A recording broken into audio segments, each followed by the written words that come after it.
Good morning, students. Today we will go ahead with the next unit, that is clustering, and it is a part of unit 5.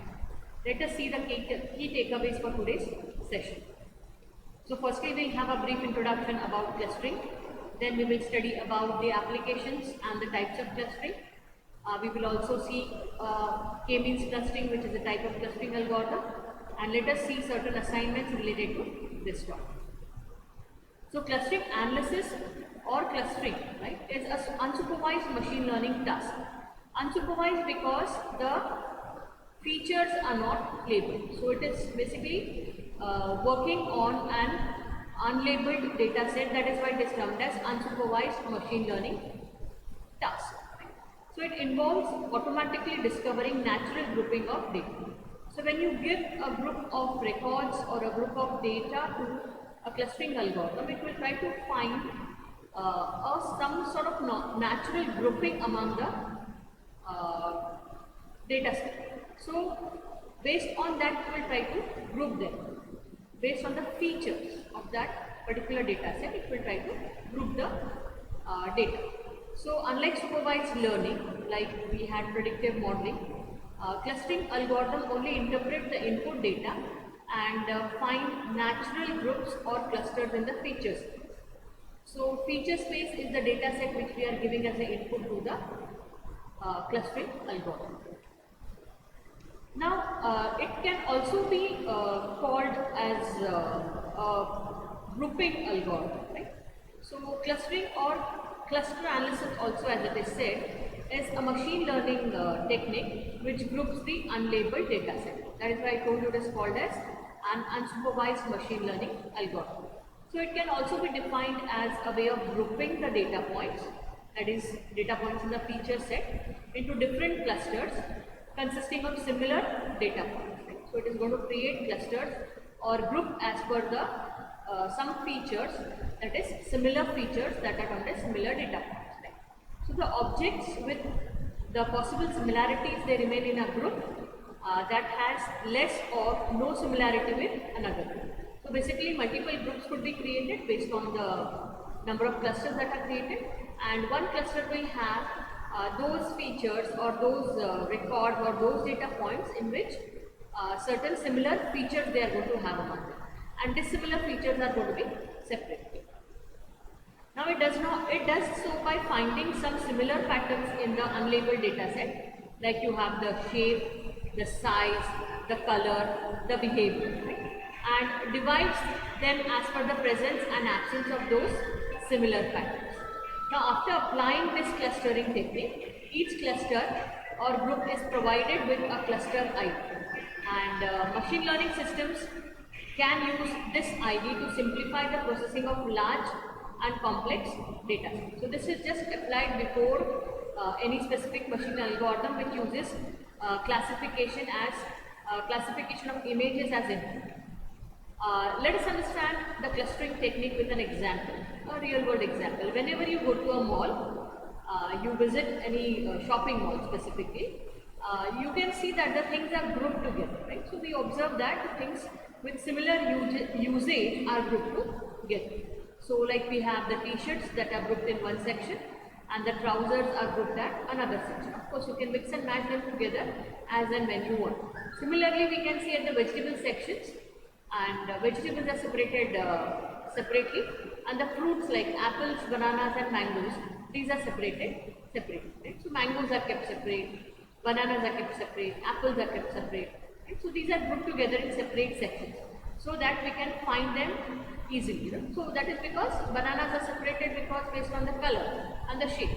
Apples are separated based on the color and shape. So people who want to buy apples can go to the apple section. So that is where clustering of fruits is basically done. So the clustering technique also works in a similar way. Right? So other examples of clustering could be grouping of documents according to the specific topic they are related to, or a specific topic they are having in their context. There are various widely used techniques, right? Like for example, commonly used techniques could be market segmentation, statistical data analysis, social network analysis, image segmentation, anomaly detection. Right? So Amazon also uses clustering technique basically to recommend some products or maybe whatever they have bought based on the past search of the products. Right? Whatever items they have bought based on that in the previous history, based on that can be suggested. So Netflix is also using this technique. It is recommending the movies and the web series to the specific users as per the watch history, as per whatever watch history they have. So Netflix will try to recommend them, you can watch this video or you can watch that web series. Now there are various applications of clustering. Firstly, you can apply it to medical field, like for example in identification of cancer cells.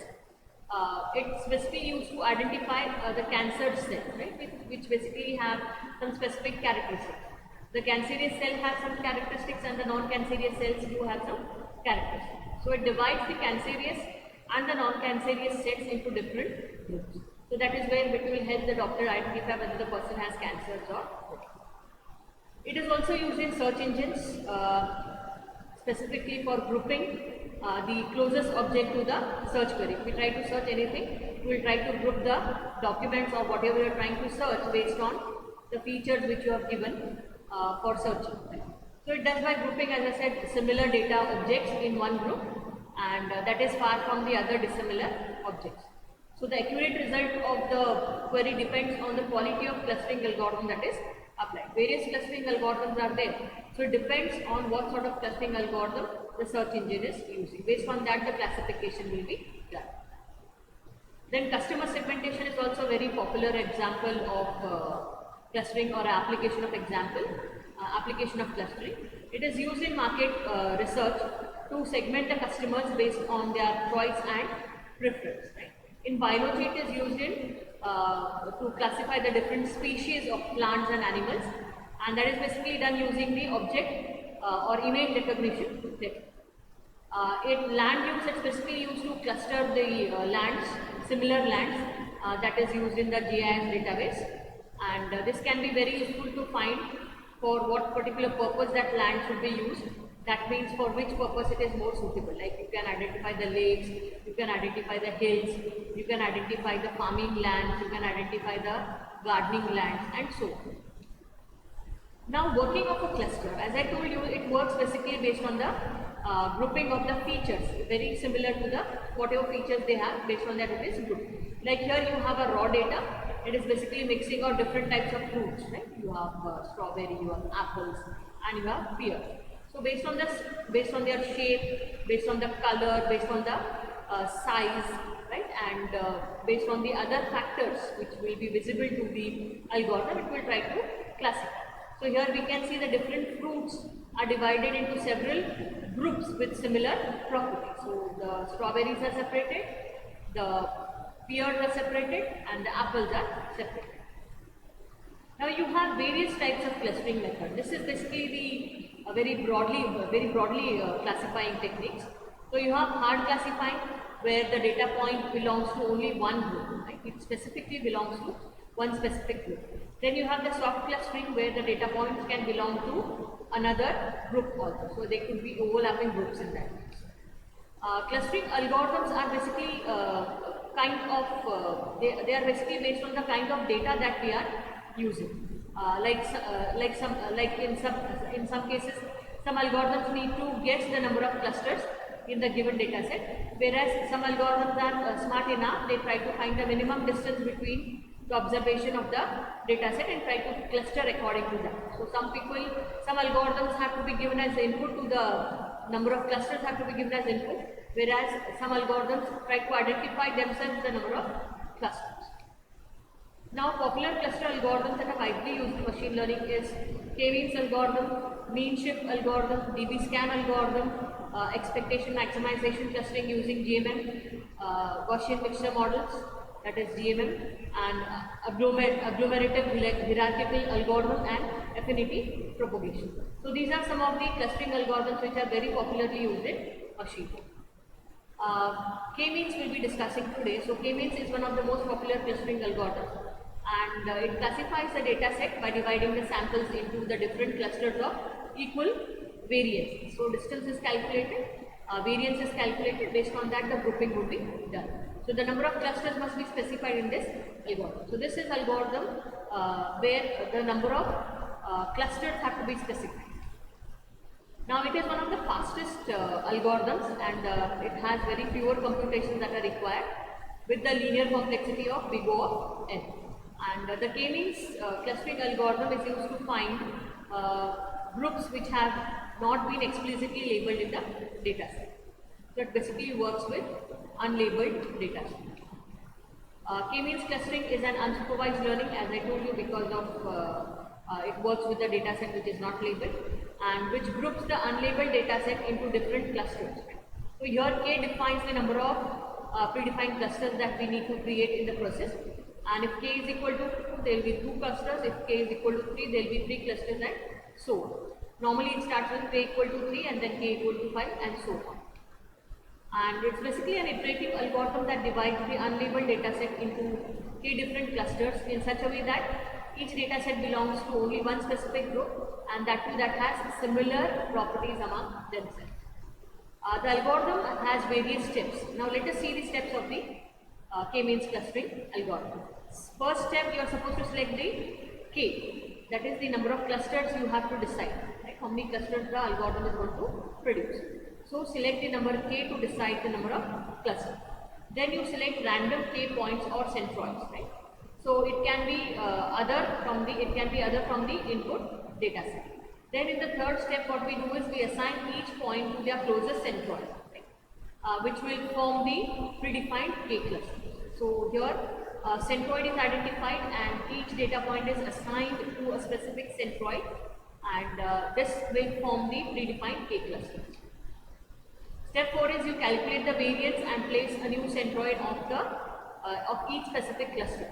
And then step 5, you repeat the step 3, third step, that is, which means reassign each data point in the newest closest centroid of each cluster. And then step 6 is if at all any reassignment occurs, then go to step 4, else go to finish. And by step 7, if you do not have to go to step 4, that means the model is ready to use. Now, k-means algorithm has a lot of advantages. Of course, it does have disadvantages also. First, let us see the advantages. It is very simple to implement, very popular in the industry. It can scale to larger data set, and it guarantees convergence and can warm start with the positions of the centroid, so it can start faster. And it can easily adapt to any specific new example you are providing. It can generalize to clusters of different shapes and sizes. Even it can work on elliptical clusters as well. Now you have to choose k manually. That is one of the major disadvantage of k-means, right? So k manually has to be selected. Then being dependent on the initial values. So for a very low k value, you can mitigate this dependence by running k-means several times. But if it is very high, it could create issues with different initial values and picking the best result. So as k increases, as I told you, you need advanced version of k-means, which will help pick up better values of the initial centroids, called as k-means seeding. So when k value increases, so that time you need advanced versions of k-means. Clustering data of varying sizes and density. So k-means has trouble clustering data when specifically clusters are of varying sizes and density, right? Means more data points belong to a specific cluster.